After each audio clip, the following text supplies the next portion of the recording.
एक बच्चा कल आया मेरे पास चरित्र प्रमाण पत्र पे हस्ताक्षर करवाने के लिए, छोटा सा दिख रहा था। मैंने कहा बेटा क्यों चाहिए चरित्र प्रमाण पत्र? तो सर मेरा पटवारी में नंबर आया है। कितने मार्क्स आ रहे हैं? तो सर 265 के आसपास कुछ आंकड़ा बताया। 265 मतलब कोई टॉप 50 के आसपास कुछ रैंक बताई। तो मैंने साइन की। तो दूसरा और दिया। मैंने कहा दूसरा क्यों चाहिए? तो सर मेरा लैब असिस्टेंट क्या वो अभी कोई लाइब्रेरियन, सॉरी लाइब्रेरियन में भी हुआ, उसमें क्या है, उसमें सर मेरी 250 के आसपास कुछ रैंक बताई।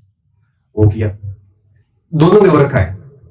फिर सर के दो करने के बाद बोला कि सर मेरा 4th ग्रेड मैंने दिया था, उसमें भी सर मेरे 80% के आसपास है। कौन से गांव का है? चौटन के आगे कोई गांव बताया, बॉर्डर पे, ठेठ बॉर्डर पे, जहां से पाकिस्तान सीमा हवाई दूरी मुश्किल से 30 किलोमीटर होगी हमारे गांव से। पढ़ाई कहां करी? तो पढ़ाई कहीं नहीं करी, स्कूल में मार्सा के साथ ही रहता था, खर्चा था नहीं बाड़मेर आने का, तो घर पे ही था। गुरुजी स्कूल में रहते हैं, तो शाम को गुरुजी के पास पढ़ता हूँ, दिन में घर पे पढ़ लेता हूँ और कुछ घंटे पढ़ा लेता हूँ स्कूल में, और पूरा दिन यही काम करता हूँ।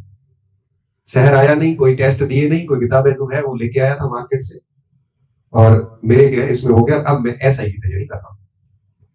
तो एसआई के लिए सर मैं ये पढ़ रहा हूँ, आपका कुछ सुझाव हो तो दे दो।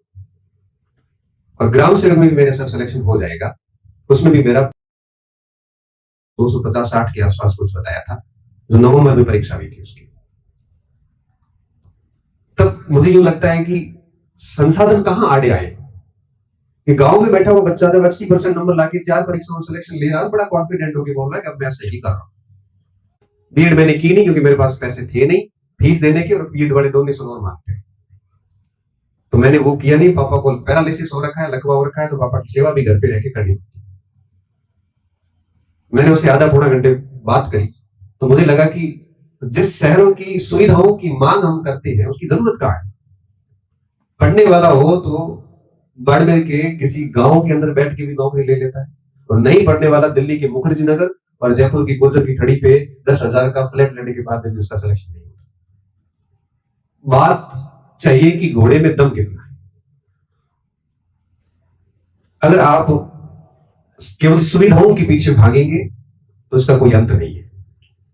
पंखा लगेगा तो कूलर की मांग करोगे, कूलर लगेगा तो एसी की मांग करोगे, एसी लगेगी तो और अच्छी टेबल की मांग करोगे, अच्छी टेबल आ गई तो अच्छे रूम की मांग करोगे। ये मांगे कभी खत्म नहीं होगी।